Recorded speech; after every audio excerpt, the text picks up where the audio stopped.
हमारे साथ वाजिद खान साहब मौजूद हैं जो किसी तारुफ के मोहताज नहीं हैं। वाजिद साहब, तारक डैडी साहब बहुत जल्द हमें दुनिया से छोड़ के चलेगी। अच्छा, ये बात तो ये है, आप माशाल्लाह इधर के रहने वाले हैं पंजाब के, और पंजाब की मिथ ये है कि खुदा की फसल है, जब मर्ज़ी काटे, चाहे छोटी या बड़ी।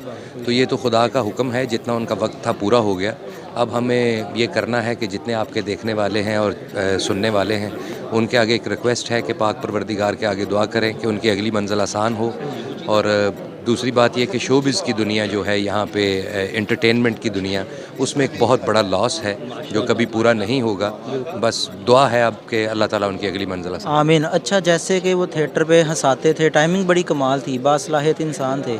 पर्सनली वो किस तरह के इंसान थे, ये आप बताएं। पर्सनली भी वो 24 घंटे हंसाते रहते थे हमें भी।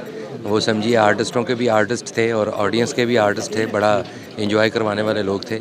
बस इसीलिए सब लोग देखा आपने कितने इकट्ठे हुए हैं, ये उनके रवैये और इखलाक की वजह से है। ये उनके अच्छेपन का सबूत है। जी बिल्कुल ऐसा। चलें, बहुत शुक्रिया, थैंक यू। Thank you.